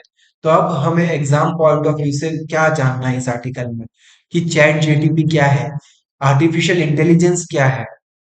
ठीक है। तो अब चलो हम शुरू करते हैं। ठीक है। तो अब देखिए कैसा हो रहा है। देखो आर्टिफिशियल इंटेलिजेंस जो है, अब आर्टिफिशियल इंटेलिजेंस क्या है? आर्टिफिशियल इंटेलिजेंस बेसिकली यह एक कंप्यूटर साइंस की एक ब्रांच है जो डील करती है simulation of intelligence behaviour in computer. Basically यह क्या है, सिमुलेट करना, यानी क्या होता है, रिप्लिकेट एज एन हम बोल सकते हैं कि जो, जैसे कि ह्यूमन के पास ब्रेन है, तो आर्टिफिशियल इंटेलिजेंस यानी कंप्यूटर भी सोच सकेगा और सोच के हिसाब से वह चीजें करेगा। इसको हम बोलते हैं आर्टिफिशियल इंटेलिजेंस। ठीक है। अब इसको बेसिकली हम डिस्क्राइब करते हैं किसी भी मशीन का एक एक्शन जो कोई भी टास्क को अकम्प्लिश करता है, ऐसा टास्क जो पहले जिसमें ह्यूमन इंटेलिजेंस की जरूरत होती थी। ठीक है। अब इसमें कुछ टेक्नोलॉजी का इस्तेमाल होता है, जैसे कि मशीन लर्निंग का इस्तेमाल हो गया, पैटर्न रिकॉग्निशन का इस्तेमाल होगा, बिग डाटा का इस्तेमाल होगा, न्यूरल नेटवर्क्स हो गया, सेल्फ एल्गोरिदम हो गया, इस चीज का इस्तेमाल। फॉर एग्जांपल, अब फेसबुक का फेशियल रिकॉग्निशन सॉफ्टवेयर है। जैसे कि हम जानते हैं, आप फेसबुक में कोई फोटो डालते हो तो फेसबुक आपको खुद ही बताता है कि आपके फ्रेंड लिस्ट में किसको टैग करना है उस फोटो में। देखना, आप आज करके देखना। तो यह क्या है, फेशियल रिकॉग्निशन सॉफ्टवेयर है। यह बेसिकली एआई बेस्ड पे है। इसके अलावा एलेक्सा तो सबने सुना होगा। एलेक्सा म्यूजिक बजा, एलेक्सा किसी बारे में बता, तो वो है एलेक्सा। अब एलेक्सा भी एक एआई सिस्टम है जो वॉइस रिकॉग्निशन सॉफ्टवेयर पे काम करता है। ठीक है। अब चैट जीटीपी क्या है? चैट जीटीपी बेसिकली क्या है? यह एक चैटबॉट है। यह जनरेट करता है human like response to text input. अब जैसे मैं उसको कोई टेक्स्ट इनपुट डालूंगा तो वो मुझे रिस्पॉन्स देगा। मैं पूछूंगा कि यार यहाँ पे आज बारिश क्यों हुई, तो फिर मेरे को चैट जीटीपी उसका रिस्पॉन्स देगा कि यार ऐसा ऐसा मौसम की वजह से बारिश हुई। ठीक है। इसको ओपन एआई ने बनाया है। ठीक है। अब ओपन एआई नाम की एक कंपनी है। ठीक है। अब चैट जीटीपी यह एक एआई टूल है। ठीक है। यह यूज करता है जो लेटेस्ट एडवांसेस हुए हैं नेचुरल लैंग्वेज प्रोसेसिंग में, मशीन लर्निंग में, उसका इस्तेमाल करता है। क्यों? To generate intelligent and engaging response to the user. ठीक है। ताकि आप क्वेश्चन पूछो वो आंसर दे। It is based on the powerful GTP 3.5 series of language learning module. यानी जीटीपी 3.5 जो एक लैंग्वेज लर्निंग मॉड्यूल है, उस पे यह बेस्ड है। यह क्या है? यह कन्वर्सेशनल वे है। ठीक है। यह जो डायलॉग फॉर्मेट है, यह पॉसिबल बनाता है जीटीपी को टू आंसर करे follow up question. For example मैं जीटीपी को पूछूंगा कि जीटीपी बताओ कि इसराइल का कॉन्फ्लिक्ट क्या है। ठीक है। फिर मैं उसको पूछूंगा कि हमास क्या है। तो वह मेरे क्वेश्चन के हिसाब से वह अपना रिस्पॉन्स तैयार करते रहेगा और मुझे मशीन लर्निंग के थ्रू और मुझे वह अपना आंसर देता रहेगा, जो जो जो मैं उसको पूछता रहता हूँ। ठीक है। अब आप बोलोगे कि यार फिर तो चैटबॉट और सर्च इंजन जो होता है, गूगल सर्च इंजन, उसमें फर्क क्या है? देखो, सर्च इंजन जो होता है उसकी शॉर्ट टर्म मेमोरी होती है। ठीक है। जबकि चैटबॉट जो होता है उसकी एक परसिस्टेंट लॉन्ग टर्म मेमोरी होती है। ठीक है। क्यों? क्योंकि वो मशीन लर्निंग का इस्तेमाल करता है। मैं क्या पूछ रहा हूँ वह उसको वो याद रखता है, फिर उस हिसाब से मेरी क्वेरीज के हिसाब से वो जवाब देता रहता है। जबकि सर्च इंजन ऐसा नहीं करता है, उसकी कोई शॉर्ट उसकी शॉर्ट टर्म मेमोरी होती है। ठीक है। अब इसके अलावा क्या होता है? पर चैटबॉट की क्या है, कुछ बहुत सारी दिक्कतें भी है। अब कैसा है? चैटबॉट का कुछ इथिकल कंसर्न्स है। अब जैसे कि अल्गोरिथमिक बायस एक चीज होती है, जिसका मतलब क्या होता है? फॉर एग्जांपल अगर मैंने चैटबॉट बनाया, पर सपोज मैं पैट्रियार्कल माइंडसेट हूँ, मैं ये सोचता हूँ कि यार जो वुमन है मेल के इक्वल नहीं है, सपोज मैं ऐसा सोचता हूँ। और मैं वो प्रोग्रामर हूँ जो जिसने चैटबॉट को बनाया। तो अब मेरे जैसा मैंने प्रोग्राम बनाया ना, वैसे चैटबॉट के में एक अल्गोरिथमिक बायस आएगा। अब उसके जो आंसर होंगे वह भी पैट्रियार्कल माइंडसेट के होंगे। ठीक है। तो अल्गोरिथमिक बायस एक बहुत बड़ा ड्रॉबैक है चैटबॉट का, तो या किसी भी एआई का। तो इसलिए हमें थोड़ा प्रिकॉशनरी मेथड से इन टेक्नोलॉजीज को ध्यान में देना चाहिए। इसके अलावा अकाउंटेबिलिटी का इशू है, सेफ्टी का, प्राइवेसी का भी एक बहुत बड़ा इशू आ जाता है। ठीक है। अब यह सारी चीजें थी जो हमें इस आर्टिकल पे जाननी थी। ठीक है। अब इसके अलावा वही है कि अब क्या हुआ है, एक जो संस्कृति नाम की जर्नलिस्ट है, उसने इसका इस्तेमाल किया चैटबॉट का। अब वो ऑलरेडी क्या करती थी, वह थेरेपिस्ट के पास जाती थी, पर उसने क्या किया, चैटबॉट का इस्तेमाल किया। वॉइस मोड का जो वॉइस मोड अब लेटेस्ट यूज हो रहा है चैटबॉट में, उसने अपनी कुछ प्रॉब्लम शेयर की, वो चैटबॉट ने उसका सोल्यूशन दिया। तो अब यह बोला जा रहा है कि बहुत सारे लोग ये सोच रहे हैं कि यार अभी तो हमें थेरेपिस्ट के पास जाने की जरूरत ही नहीं है, चैटबॉट ही हमारा सारे आंसर देगा, हम मेरे साइकोलॉजिकल प्रॉब्लम को सॉल्व करेगा। पर ऐसा नहीं है। मैं अभी भी बता रहा हूँ, अल्गोरिथमिक बायसेस हो सकते हैं। ठीक है। उस चैटबॉट आपको वही एनालिसिस करके देगा जो उसमें ऑलरेडी फीड है। ठीक है। तो इसलिए आप चैटबॉट या एआई टेक्नोलॉजी का रिस्पॉन्सिबली यूज करें एज अ सिटीजन। ठीक है। ये मेरे तरफ से तो आपको पर्सनली एक रिक्वेस्ट है। ठीक है। तो अब नेक्स्ट आर्टिकल पे मूव करते हैं। अब यह जो आर्टिकल है बेसिकली यह है फ्रीबीज पे, फ्रीबीज पॉलिटिक्स। ठीक है। अभी क्या हुआ है, जो हमारे वाइस प्रेसिडेंट है श्रीधंकर जी, उन्होंने क्या बोला है कि फ्रीबीज का जो ये पॉलिटिक्स है उस पे कंट्रोल करना चाहिए। तो आपको बेसिकली पता होना चाहिए फ्रीबीज क्या होती है, क्योंकि मेंस में ऐसे क्वेश्चन पूछे जाते हैं। तो आपको ध्यान से ये आर्टिकल पढ़ना है। तो देखो, फ्रीबीज बेसिकली क्या होते हैं? पॉलिटिकल पार्टीज क्या है, वह प्रॉमिस करती है लोगों को कि मैं आपको फ्री इलेक्ट्रिसिटी दूंगा, फ्री में वाटर दूंगा। ठीक है। जो अनएम्प्लॉयड है मैं उनको मंथली अलाउंसेस दूंगा, डेली वेज दूंगा वर्कर को। ठीक है। मैं लैपटॉप दूंगा, स्मार्टफोन दूंगा। और ये सब मैं क्यों कर रहा हूँ? क्योंकि मुझे उनके वोट चाहिए। अभी इलेक्शन आ रहा है ना, तो आप ये देखना, ये बहुत ज्यादा होगा कि मुझे वोट करो, मैं आपको ये दूंगा वो दूंगा फ्री फंड में। तो वह होता है फ्रीबीज। ठीक है। नाउ जो स्टेट है वह हैबिचुएट हो चुके हैं, वह उनकी ये आदत पड़ गई है फ्रीबीज देना। ठीक है, लोगों को। और यह क्या है, एक पॉपुलिस्ट मेजर है। ठीक है, और जब भी इलेक्शन आता है तब भी हमें यह ज्यादा देखने मिलता है। और पर दिक्कत क्या है, अब लास्ट 30 इयर्स में 1992 के बाद जब लिबरलाइजेशन, प्राइवेटाइजेशन, ग्लोबलाइजेशन हुआ, तो क्या हुआ, इनइक्वालिटी भी बढ़ी सोसाइटी में। कुछ लोग तो बहुत अमीर बन गए, कुछ लोग बहुत गरीब रह गए।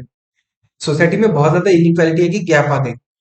तो हम एक एंगल से तो यार यह भी देख सकते हैं कि जो स्टेट ये जो फ्री में इलेक्ट्रिसिटी दे रही है, या तो लैपटॉप दे रही है, या कोई साइकिल दे रही है, ये तो जरूरी भी तो है लोगों के लिए। क्यों? क्योंकि उनकी इनकम इनइक्वालिटी इतनी ज्यादा है कि वो खुद नहीं खरीद पा रहे। और अगर हम चाहते हैं कि लोगों का भी डेवलपमेंट हो, तो कहीं ना कहीं ये फ्रीबीज तो जरूरी भी है। फॉर एग्जाम्पल, मैंने लैपटॉप दिया। अब लैपटॉप से क्या है, कुछ लोग अब कंप्यूटर नॉलेज गेन करेंगे, स्किलिंग होगी उनकी, फिर वो सर्विस सेक्टर में काम करेंगे। अगर सपोज मैंने लड़कियों को साइकिल दिया, तो वही लड़कियां अब क्या है, स्कूल में जा पाएंगी रेगुलर, उनका एजुकेशन इंप्रूव होगा। अगर मैंने फ्री इलेक्ट्रिसिटी दिया, तो पुअर को बेनिफिट होगा। तो कैसे फ्री बीज हमेशा गलत है या जरूरी नहीं है। ठीक है। जो हम बेसिकली किसी ना किसी अगर सब्सिडी के रूप में जो हम कई बार हम देते हैं ना, फर्टिलाइजर सब्सिडी या कुछ, तो हमेशा वो गलत है या जरूरी नहीं होता है। अब जैसे कि क्या होता है, पब्लिक डिस्ट्रीब्यूशन सिस्टम में हम क्या होता है, 2-3 रुपए में हम क्या करते हैं, राइस देते हैं लोगों को, वीट देते हैं। तो इससे क्या है, और यह जरूरी क्यों है? क्योंकि जो पुअर लोग हैं हमारे कंट्री के, बहुत सारे पुअर लोग हैं जिनके पास इतना भी पैसा नहीं है, तो पब्लिक डिस्ट्रीब्यूशन सिस्टम उनको बहुत कम रेट में, 2-3 रुपए में उनको खाना देता है। ठीक है। एम्प्लॉयमेंट गारंटी स्कीम जैसे कि एमजी नरेगा, ठीक है, इसमें गारंटीड एम्प्लॉयमेंट प्रोवाइड किया जाता है 100 डेज का रूरल एरिया में। तो देखो, हर फ्रीबीज गलत नहीं है। ठीक है। क्यों? क्योंकि देखो, कई बार कैसा होता है, अगर आप हेल्थ, फॉर एग्जांपल, अगर मैं हेल्थ के लिए कोई कोई फ्रीबीज देता हूँ, फॉर एग्जांपल मैं फ्री में हेल्थ का सर्विस दे रहा हूँ, तो इससे क्या होगा, आपकी हेल्थ अच्छी रहेगी। आपकी हेल्थ अच्छी रहेगी तो क्या करेगा, आपका वर्क पार्टिसिपेशन बढ़ेगा। वर्क पार्टिसिपेशन बढ़ेगा, जीडीपी पे आपका कंट्रीब्यूशन बढ़ेगा, इकोनॉमी में ग्रोथ होगा। तो फ्रीबीज हमेशा गलत हो ऐसा जरूरी नहीं है। फ्रीबीज से क्या होता है, कई बार जो फॉर एग्जांपल लैपटॉप दिया जा रहा है, तो आप क्या करेगी सरकारें, अपने बजट से क्या करेगी, वह इंडस्ट्री को ऑर्डर देगी कि यार आप लैपटॉप बनाओ। फिर उस लैपटॉप, फिर उससे क्या होगा, इंडस्ट्री का भी ग्रोथ होगा। ठीक है। और इसके अलावा क्या होता है, अब इसके अब हम कुछ ड्रॉबैक्स भी देख लेते हैं। अब क्या है, ऑलरेडी क्या है, मैक्रो इकोनॉमिक अनस्टेबिलिटी का भी एक इश्यू है। ठीक है। क्यों? क्योंकि देखो, अगर आप फ्रीबीज ही देते रहोगे, तो आपको जो कैपिटल एक्सपेंडिचर करना है, जो ब्रिजेस बनाने हैं, जो रेलवेज बनाने हैं, जो हाइड्रो इलेक्ट्रिक पावर से पावर प्रोजेक्ट बनाने हैं, तो आपके लिए उसके पास पैसा ही नहीं बचेगा। तो आप कहाँ से वो सब करोगे? तो फ्रीबीज का तो यह भी दिक्कत है कि आपका पैसा ही खत्म हो जाएगा इन सारी चीजों में। ठीक है। इसके अलावा जो स्टेट की फाइनेंशियल सिचुएशन है, उस पर भी काफी ज्यादा इम्पैक्ट होता है। क्यों? क्योंकि स्टेट क्या करेगी, बोरो करेगी मनी, फिर उस पैसे से क्या करेगी, वह यह सारी चीजें फ्रीबीज प्रोवाइड करेगी। इसके अलावा जो physical responsibility budget management act, इसके तहत क्या होता है, जो स्टेट है वह एक लिमिट के ऊपर बोरो नहीं कर सकती है मार्केट के। क्यों? और अगर बोरो भी करना है तो फिर सेंट्रल गवर्नमेंट की परमिशन लगती है। तो इसलिए जो स्टेट है वो एक्स्ट्रा वैगेंट एक्सपेंडिचर ना करे। इसलिए physical responsibility budget management act का बहुत एक इंपॉर्टेंट रोल है। इस पे भी क्वेश्चन आया था यूपीएससी प्रीलिम्स में। तो आप थोड़ा प्रीवियस ईयर क्वेश्चन भी देखते रहना। ठीक है। और अगर आपको चाहिए तो मैं एक क्वेश्चन सीरीज भी चालू करता हूँ आपके लिए। ठीक है, बस आप मुझे कमेंट में बताते रहो। ठीक है ना। अब यह सारी चीजें हैं फ्रीबीज को लेके। ठीक है। तो अब हम मूव करते हैं नेक्स्ट इंपॉर्टेंट आर्टिकल पे। ओके। अब इस आर्टिकल में हम जानेंगे बेसिकली कावेरी रिवर के बारे में। ठीक है। कावेरी रिवर बेसन नियरली लॉस्ट कितना, 12,850 square kilometre of green cover. ठीक है। तो इस आर्टिकल में हम पढ़ने जा रहे हैं कि कावेरी रिवर क्या है, कावेरी बेसन क्या है। ठीक है। अब तो मैं आपको एक डायग्राम के थ्रू मैं इसको आपको एक्सप्लेन करता हूँ। ठीक है। अब देखो बेसिकली अगर आप ये डायग्राम देख पा रहे हो, ठीक है, ये देखो ये है कावेरी रिवर का बेसिन। ठीक है। अब कावेरी रिवर, ठीक है, अब इसको बेसिकली बोला जाता है दक्षिण भारत की गंगा, और the Ganga of the south, ऐसा कावेरी रिवर को बोला जाता है। ठीक है। अब यह रिवर जो होती है, यह कहाँ से ओरिजिनेट होती है? ताल कावेरी। यह कहाँ पे है? ब्रह्मगिरी रेंज पे है। ठीक है, जो कहाँ पे है? कर्नाटका में। तो कावेरी रिवर, आपको ये ध्यान से सुनो क्योंकि हर ये एग्जाम में आते हैं क्वेश्चन। कावेरी रिवर को दक्षिण भारत की गंगा बोला जाता है। वह ओरिजिनेट होती है ताल कावेरी से। ताल कावेरी कहाँ है? ब्रह्मगिरी रेंज पे है, जो कहाँ पे है? कर्नाटका में है। जो टोटल लेंथ है अपना कावेरी रिवर की, वो कितनी है? 800 किलोमीटर की है। यह फ्लो होती है साउथ ईस्टर्ली डायरेक्शन, जैसे कि आप इस डायग्राम में भी देख पा रहे हो, कर्नाटका से कहा जा रही है, तमिलनाडु में जा रही है। तो साउथ ईस्टर्ली डायरेक्शन में फ्लो करती है। ठीक है। और यह डिसेंड करती है ईस्टर्न घाट पे, और कहा जाके मिलती है? बे ऑफ बंगाल में। ठीक है। अब ये तो सारी चीजें इंपॉर्टेंट थी। अब इसके अलावा मैं आपको और एक चीज बताता हूँ, अब जो आती है एग्जाम में, अब इसके ट्रिब्यूटरीज। ठीक है, जैसा कि आप डायग्राम में भी देख पा रहे हो। अब कावेरी की कुछ लेफ्ट बैंक ट्रिब्यूटरीज है, जैसे कि हरंगी, हेमावती, शिमशा और अखरावती। ये लेफ्ट बैंक ट्रिब्यूटरीज है। यानी जो रिवर जहां से ओरिजिनेट, अब जैसे कर्नाटका से ओरिजिनेट हो रही है, तमिलनाडु में जा रही है, तो इसके रास्ते में आप लेफ्ट साइड देखोगे तो आपको लेफ्ट बैंक ट्रिब्यूटरी मिलेगी, हरंगी, हेमावती, शिमशा, अखरावती।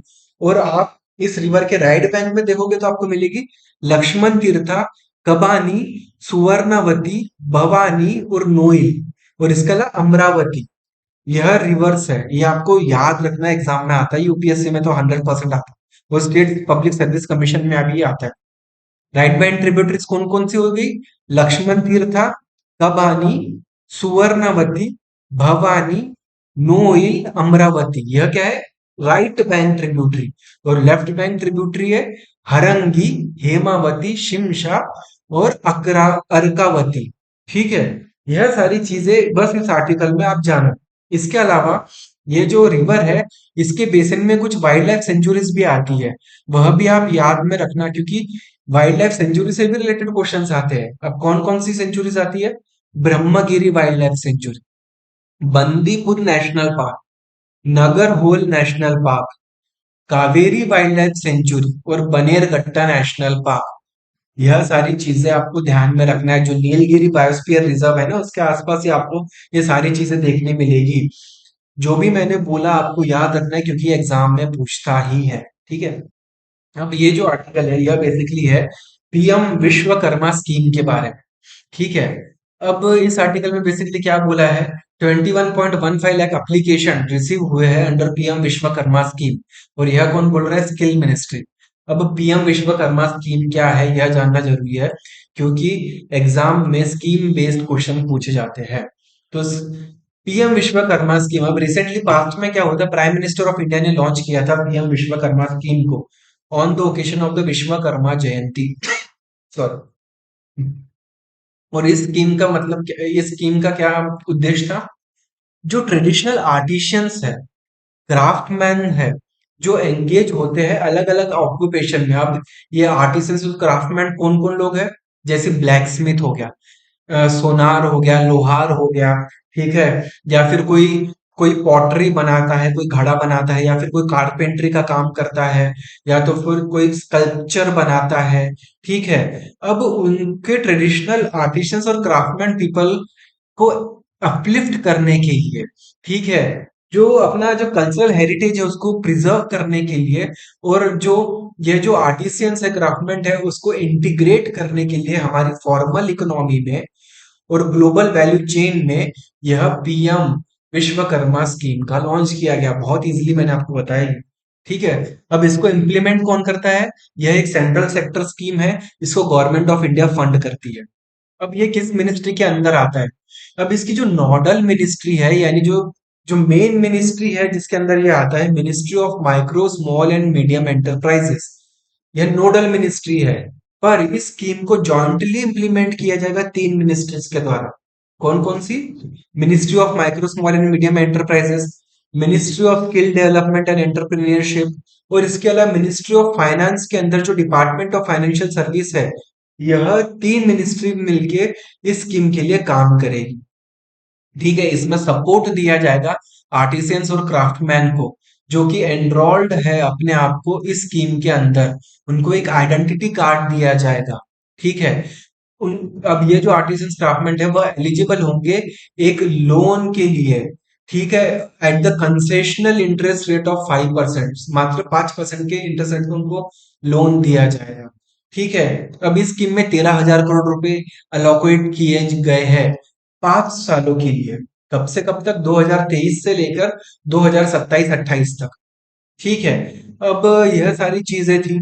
ठीक है, अब इसके अलावा जो आपका जो सीएससी सेंटर होता है विलेज में, कॉमन सर्विस सेंटर, वहां पे आप जा सकते हो और रजिस्टर कर सकते हो अपने आप को इस पीएम विश्वकर्मा स्कीम में। ठीक है, अब यह सारी चीजें थी। इसके अलावा भी जो पास में जो स्कीम्स थी, जैसे कि आम्बेडकर हस्तशिल्प विकास योजना, इसके अलावा national handicraft development program, export promotion council of handicraft, one district one project, आत्मनिर्भर हस्तशिल्पकार स्कीम। ठीक है, यह कुछ स्कीम्स है इसके पहले जो थी। ठीक है, वह भी इंपॉर्टेंट है। तो अगर आप चाहते हो तो मैं हर एक स्कीम से फिर से आपको एक अलग से वीडियो बना के दूंगा। बस आप मुझे कमेंट करके बताओ कि अगर आपको वीडियो चाहिए तो। ठीक है, तो यह सारी चीजें थी इस आर्टिकल।